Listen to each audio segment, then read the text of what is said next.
Hello everyone, good afternoon. It is 6 p.m. on a Tuesday evening here in the UK. And the news just broke today that Carl Froch will be retiring. He'll be hanging up his gloves. He will be giving up the sport of boxing. I wasn't necessarily planning on doing a live show tonight, but I thought with this news, it would almost be remiss of me running my channel not to cover it. I think it's fair to say that Carl Froch is probably the most significant fighter in the UK boxing scene at present. So I wanted to talk a bit about his legacy. I wanted to talk a bit about the major fights of his career. I wanted to talk about what he'll most be remembered for, and really just have a general discussion piece about Carl the Cobra Froch. The man, the legend, the Cobra. As always, happy to invite other topics, happy to invite conversation. I prefer to these live show formats where I can have a bit of back and forth with people who may be viewing. And yeah, I don't stick too rigidly to it, but really just looking at sort of main overview of Carl Froch and his career and what I thought of him as a fighter, thought of him as a man, etc. Also, we'll talk a bit about Carl Froch in the future, what Carl Froch brings to the table as a pundit and as a behind-the-scenes kind of guy. Now, what I'd say first and foremost, just before I get into it, I've got some more videos planned this week. I've got a big video planned about Tyson Fury and his chance at greatness, and I've also got a video planned with Ultratech Sports regarding some more boxing related stuff and potentially one or two unrelated boxing matters as well that he's threatening me with. So if you're interested, please subscribe to the channel, please hit the subscribe button, and I don't want people to miss out if they may be interested in some of the videos that I have planned over the next week or month. Anyway, enough of the plugs, let me get straight into it. Let's talk about Carl Froch. Let me start with my general thoughts about Carl Froch, and hopefully more and more people will join the chat as we go in and input with their thoughts and opinions. The way I think of Carl Froch, not the slickest operator, not the most adept technician, not the most elite defensive fighter, not the most athletic, not the fastest guy you'll ever see, not the best combination puncher you'll ever see, but a guy with complete grit, complete determination. Now, I've had some stick in the past for underplaying Froch's amateur background and technical ability, and potentially he's got a good jab, etc. The point is Carl Froch has competed at the very top of the sport. He has competed at world-class pound-for-pound level.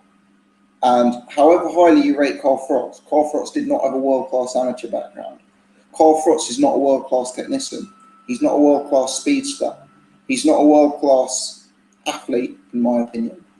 What he is a sort of never say die, ultra-aggressive, come-forward style where he can relentlessly wear an opponent down and more often than not get the job done. Carl Froch, in my opinion, will most be remembered for the George Groves fight because of the event that surrounded it. Specifically, I'm talking the rematch here.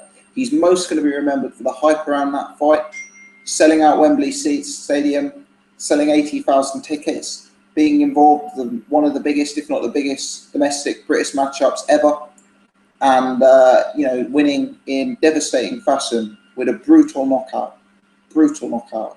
But for me, the truth is that fight, that Carl Froch George Groves 2 fight, didn't truly represent what I think about Carl as a fighter. Of course, the casual fans, the guys who are newer to boxing, will sort of view that as the be-all and end-all. But the truth is, I don't think that fight was necessarily reflective of Froch's entire career. In that fight, we saw Carl involved in a bit of a chess match, jabbing from range, being slightly more cautious than usual, not getting involved in an absolute gunfight. We also saw Carl Froch winning by devastating one-punch knockout. Now, in my opinion, Carl Froch doesn't go down as a great one-punch knockout artist. We look at some of his other knockouts, Jermaine Taylor, Lucien Bouteille. These aren't stunning one-punch affairs like it was with George Groves. These are punches, these are sort of the ability to wear down an opponent, have huge fitness, huge depths of stamina, huge work rate, and to literally overwhelm and flurry opponents. And in many ways, despite the fact there's the fierce rivalry and the intense dislike, I don't view Carl as outrageously different to Joe Calzaghe in that extent. These are guys with immense work rates, fitness, who are going to relentlessly keep up the work rate, keep throwing punches, and really grind opponents down and prove to be too much for them. When I think of Carl Froch, though, I'm more inclined to pick that Andre Durrell fight, to pick the George Groves 1 fight, to pick the Jermaine Taylor fight. On all of those occasions, after the first 6 rounds of my fight, 6 rounds of the fight, Froch looked overwhelmed. He looked overmatched. I still watched that Andre Durrell fight with absolute fascination. I know it's a controversial fight, but I scored that one for Carl Froch. Fundamentally, if you watch the first 2 or 3 rounds of that fight, in my opinion, it's borderline impossible if you only watch those first 2 or 3 rounds to pick Carl Froch to win. And as I say, I scored the fight for him. The skill gap between Durrell and Froch seems vast. Durrell seems to be completely outmoving Froch. His jab seems to be so much more accurate, so much harder, so much faster. The skill gap seems absolutely vast between the two. Yet Carl again got the job done. Never giving up, constantly coming forward, and his desire and will to win, got the job done. We've seen it time and time again, knocking out Jermaine Taylor in the 12th round when he needed a knockout to win. Knocking out George Groves in the 1st round of their first controversial matchup that they had. Again, badly behind on the scorecards, looking overmatched, but again, having that come from behind, staying on strong demeanour, attitude, and bringing the fire for all 12 rounds. That's how I remember Carl Froch. Not the George Groves 2 chess match and the one-punch knockouts, but the awesome performances, the all-action, come from behind, never say die action fights where he looked overmatched time and time again, beat the world-class operators out of that. And his resume is so solid. I've already mentioned George Groves, I've already mentioned Bouteille, I've already mentioned Jermaine Taylor, I've already mentioned Andre Durrell. You can throw into that John Pascal, you can throw into that avenging the defeat against Mikhail Kessler. The list could go on and on, frankly. Glenn Johnson. I'm sure there's more names that don't spring to mind immediately that I've missed out on that. So we're going to talk, that's my thoughts on Carl Froch's career. That's how I think of him as a fighter. Is he an all-time great? He's a British legend, and I think that's the best way of putting it. Unclear whether he could have turned the tables with Andre Ward. Unclear whether he really deserves to be known as the top man in his division over the course of his career.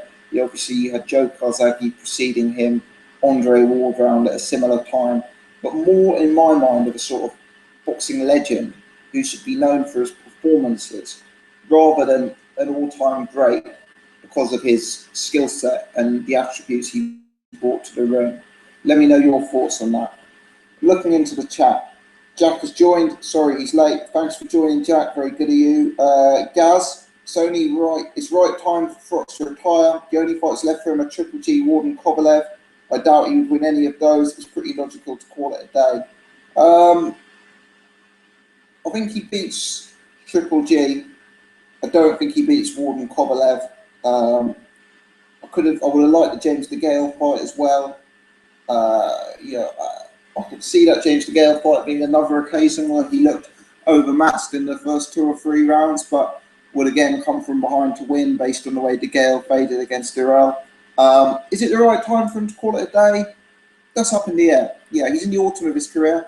He's got a healthy bank balance and he's got a healthy mind. Those 2 factors would suggest that logically it would be time to call it a day. Having said that, I've got mixed feelings about it. You know, is he getting out at the right time? Yes, he's leaving on an immense high. The last punch he ever threw in a pro boxing ring is that punch that absolutely knocked out cold George Groves. What an excellent way to sign off a career. At the same time, I would say that Carl Froch was an underappreciated fighter for the majority of his career.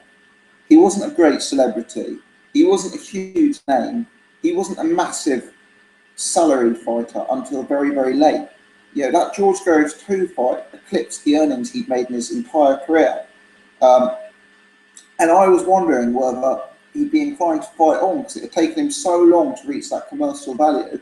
Would he not want to milk that commercial value? Would he not want to milk that celebrity? Would he not want to enjoy those things for a little bit more time before retiring and before calling it a day? You know, so many fights he must have taken where he's been paid a pittance. Did he not want to enjoy those Wembley events and those 8-figure salaries more and more regularly? So I have mixed feelings about whether or not it's, you know, the right time to retire. Part of me thought he should have fought on, but I can understand that. You know, at the end of the day, if he's being honest when he says he's struggling to get motivated, you know, he doesn't really have the hunger and desire to do the training, then it's dangerous to be getting in the ring with the Sergei Kovalevs and Golovkins of this world. You know, unfortunately, Carl had hit the stage where he'd only be going in there with a top fighter, you know, a killer. And you can't really be doing that if you're a financially comfortable guy without any drive to change. It's not good for him. It's not good for his health, his future, his family. So respect to him for making that decision. We now get to enjoy Carl the Cobra Froch as a commentator and a pundit for Sky. He signed an immediate deal with them. You know, obviously Carl's a legend. It'd be in a way good for him to be on the scene. I must admit, I think his commentary skills leave a lot to be desired. I don't think he's the most charismatic presenter, and I'm sure he'll get a lot of stick with more and more anecdotes about how he knocked out George Groves in front of 80,000 people. But part of me loves that about Carl Froch. Part of me thinks that that's some of the attraction behind Carl Froch and some of the entertainment he brings to the fray. Jack says, Callum Smith schooled Carl Froch. Smith is the best ever. Remember this, boys. Jack, I'm assuming you're joking. I assume that you're joking. Please tell me you're joking, Jack. Guna says, big respect to Carl. I knew the Triple G fight wouldn't happen. Yeah, there. I thought that fight could potentially happen. I thought Carl is the kind of the raised individual who may fancy getting in the ring and fighting Triple G. You know, he's never ducked anyone in his career, and I thought maybe that would motivate him. I'll be honest, if I was waking up at 5 a.m, what would motivate me to go for a run? Well, probably the thought of Triple G punching my skull in. So, you know, I thought that may provide the motivation. But, yeah, fair play if you call that correctly. Jack is joking around Callum Smith. Thank God, Jack. We almost fell out there, mate. Sarah's joined. Hello, Sarah. Carl is only retiring, so he can say that in his last fight he knocked out George Groves in front of 80,000 people at Wembley. It's a great last punch to throw, isn't it? And funnily enough, as I've already said, Sarah, I don't know if you joined from the start, but Carl's not a one-punch knockout artist. He's a hurtful puncher, but he's not a one-punch knockout artist, in my opinion. He doesn't carry that sort of power of a Kovalev, you know. Now, I would suggest, in my opinion, and there's people there who followed Carl Froch from the beginning. I haven't. There's people there who are bigger Carl Froch fans and more knowledgeable about him than I am. So please take the following statement with a slight pinch of salt. But I think that last punch Carl Froch ever threw is the best punch he ever threw. You know, really was the best punch. You know, he timed it perfectly. It would have knocked out a donkey. It was very accurate. It was perfectly placed. And it carried every ounce of power, every ounce of anger, every ounce of determination that was in Carl Froch's 168-pound body, straight through to George Groves' chin. And the rest is history. The rest is history there. So, yeah, that's my thoughts on Carl Froch, a British legend. Um, a real sort of gutty performer who brought so many things to the ring and overcame adversity time and time again to get the job done when the tide appeared to be against him. I was thoroughly a fan of him, and I think some of his fights, some of the ways he dealt with guys like George Groves in the first fight and Andre Durrell will stick with me for a long time. I would have rather have seen Carl in some big fights. I think there were still big fights out there for him. But fundamentally, if the motivation was waning, he's getting older. If he's struggling with his motivation, if he's that comfortable, safety first, family first, future first, and probably worth getting out of the ring rather than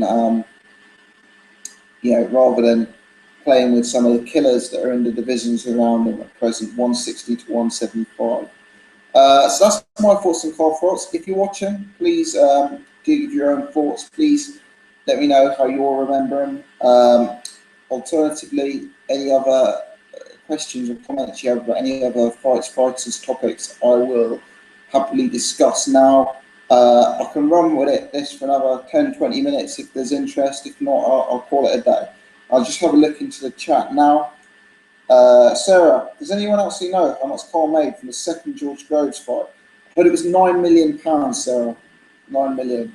And I think I read that he was making something like 150, 200 grand for like the John Pascal fights and those sort of fights when it was going on. So, I believe that George Groves fight at Wembley made more money for Carl than the entire of the rest of his career put together. And this is why I was slightly uncertain commercially as to why he would retire, because, say I go to work for £100, say I go to work for £100, say I go to work for £100, and then I go to work for £1,000, and I finally hit my earnings peak. I don't necessarily retire the second I hit that £1,000. I want to go back and work another few days and maximise that income. I guess it's a bit different when we're talking millions, not thousands, because I guess if you get one £9 million payday, that is enough to set you up for life, especially if you're sensible with your money, which Carl is by all accounts. But I felt he could milk his commercial value a bit more, and I do feel that he's quitting the sport at a time his commercial value is at an all-time high. But I respect there are other factors at work. Ruben bets Carl Froch does come back and gets bored. It wouldn't surprise me. He's going to be in and around boxing. He's going to be at these events. He's going to have people calling him out. A lot of people using his name to promote themselves. It wouldn't surprise me. And Carl Froch, he's the sort of guy where he's, it wouldn't amaze me if he did come back. But let's be honest, he's out of the ring for a long time now. He's getting older. He's inactive. It's going to be harder and harder and harder. Every day that passes makes it a little bit harder for him to come back. Jack, I'm not a fighter, never had a fight. Give me 10 million and I promise I'd beat George Groves as well. I know Froch's got a lot more than 10 million. I guess the question, or 9 million, the question is, Jack, so I gave you 9 million and you did beat George Groves. Would you then step in the ring with Sergei Kovalev for another 9? Or would you say that 9 million is enough for you and you'll happily retire with your Lamborghini and your Manson on your first 9 million? I guess that's the question. Gaz, what's the progress on your mate who wants to be a boxer? So I'm actually seeing him this evening, late doors tonight. I'm going to go to the gym. I did a video the other day with Ingram Jones on Bayloric TV. So if you're interested, check out Bayloric TV boxing channel. And Ingram gave me some off-camera advice on this subject. We discussed it for a little bit. And fundamentally, I don't feel it's right that I should corner for him. Fundamentally, I don't feel it's right that I should train him. I'm not a professional cornerman. I'm not a professional trainer by any stretch of the imagination. And when we're dealing with a sport with people's health, certainly in some instances people's lives are at risk, it's probably not something to gamble with. And I think that's a fair comment. So I might do a little bit more sparring with him. I'll certainly let you know the progress of the fight and progress of training because people seem interested, funnily enough. But yeah. Gunnar season. I think he could have finished it off with a farewell fight in Nottingham. Yeah, a farewell fight in Nottingham football ground. Possibly. The problem is, like, with his status and who he is now, he could only really fight one of a few fighters. You know, Hopkins, the Gale, Triple G, Kovalev. And the risk with that is they're all dangerous opponents. They're all guys who could beat you. And what a horrible way to end your career, losing when you could end it with that final punch that KO'd George Groves. Ruben, I'd fight any man for 9 mil. He'd even fight Tyson Fury for 9 mil. And Jack says that he'd let Joshua punch him for 9 mil. The thing is, guys, yeah, I agree. I'd probably get knocked out. Well, I'd definitely get knocked out for 9 mil. I'd fight anyone for 9 mil. But the question isn't, would you fight anyone for 9 mil? The question is, say you fight someone for 9 mil, and you're then really financially comfortable, you've got your 9 mil in the bank, would you then put yourself through that risk again for a second 9 mil? Because to be honest, 9 mil is such a big amount of money. Do you really need 18 mil when you've got 9 mil in the bank? So I'd probably be inclined to take one beating, but I'm not sure I'd be queuing up for another one. Ruben and Jack are having a debate as to who punches harder, Joshua or Fury. Instincts would be Joshua, but Joshua's so unproven. I mean, this is the thing I'd say to Jack, like, all people look like big punchers when they fight nobodies. You know, I'm sure there's people watching this video who've been big punchers outside a pub on a Saturday night. The difficulty is, when you step up in levels, then you really find out if you're a big puncher. I mean, Deontay Wilder looked like one of the hardest punchers we'd ever seen. Fought the main Stavern, went the different distance. Kovalev looked like pound for pound the biggest puncher in the sport. Fought Bernard Hopkins, went the distance.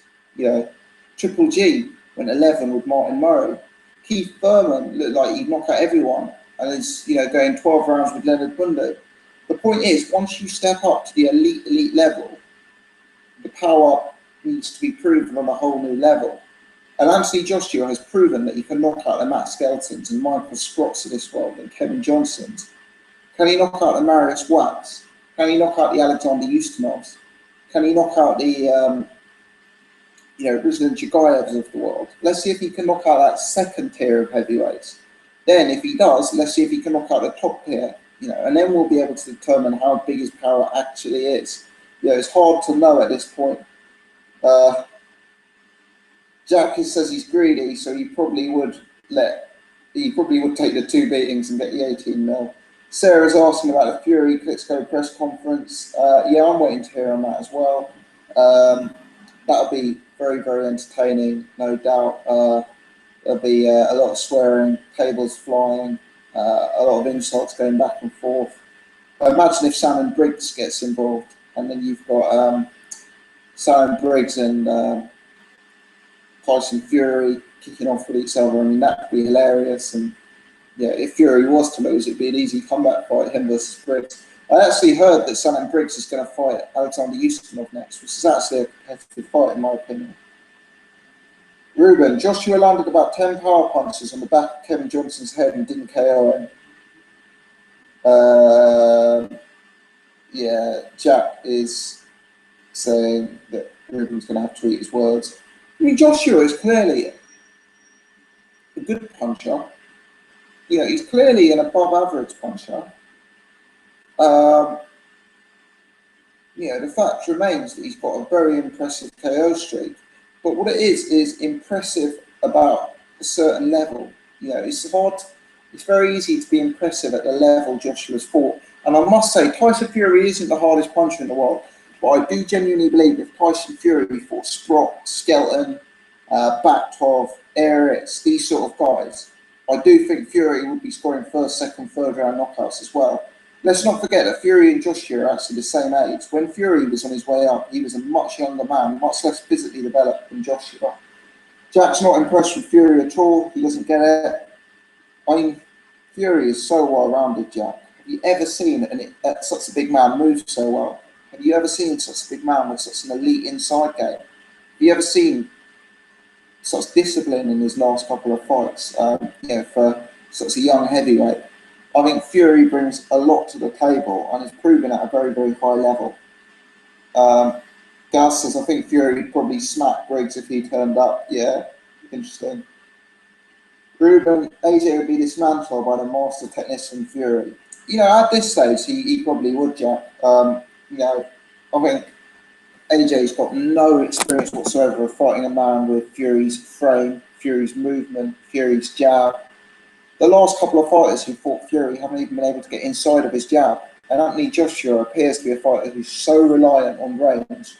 You know, if you look at Anthony Joshua's amateur tapes, Jack, he doesn't look comfortable defensively when opponents are hitting back. And Tyson Fury's going to hit him back. Tyson Fury's going to jab his head off. At this point, it'd be too much for Joshua, I'm sure.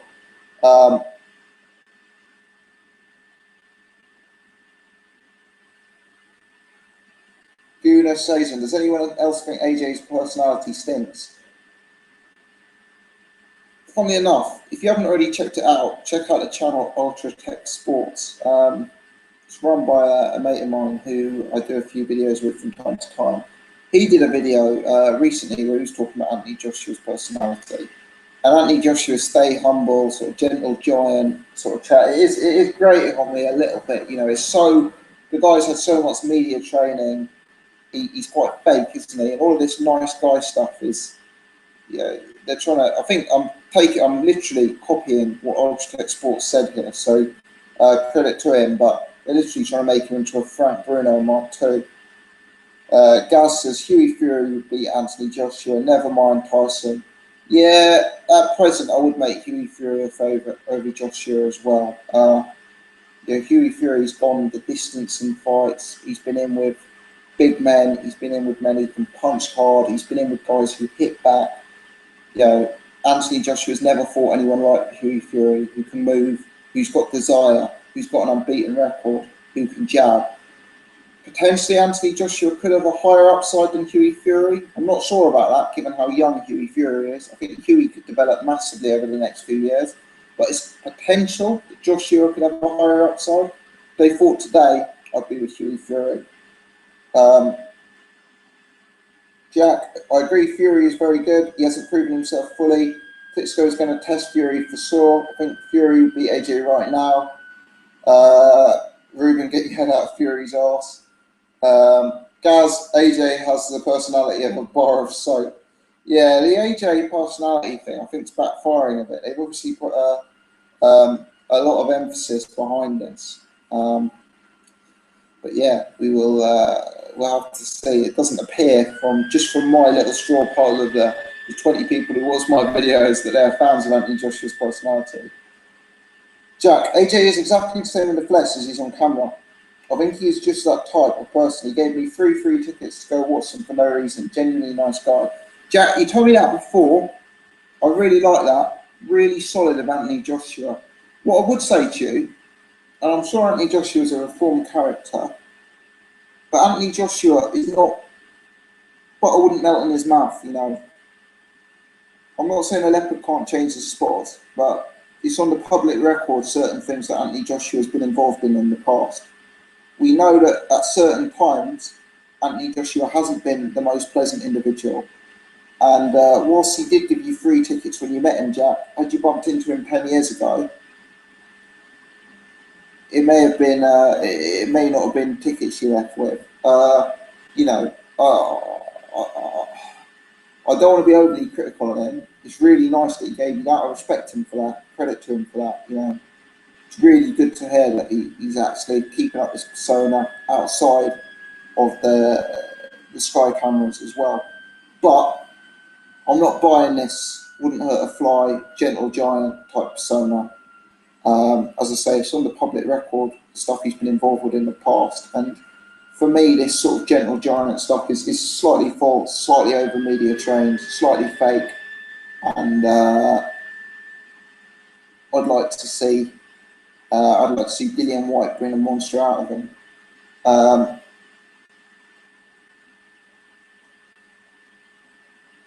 Guna says, I think Anthony Joshua will suffer with stamina, just like Bruno. Do you know what? Funny you bring it up. I got an email earlier today relating to one of my other videos that I did about Anthony Joshua versus Joseph Parker. They say, Boxing gossip. Why do you keep worrying about Anthony Joshua's muscle mass?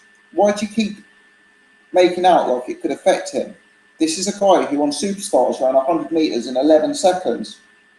This is a guy who, looks so fast in the ring. And what I wrote back is I said, look, you ran 100 meters over 11 seconds, but boxing isn't a sprint. Boxing at the elite level is over 36 minutes. And when Anthony Joshua gets to the top level of the sport, he is going to have to fight for 36 minutes. He's not going to be able to knock everyone out throughout the course of his career. He's going to need to go the distance. Now, huge muscle mass is not a bad thing for short-term explosiveness. It's not bad for running 100 meters. It's not bad for knocking someone's spark out in, one round.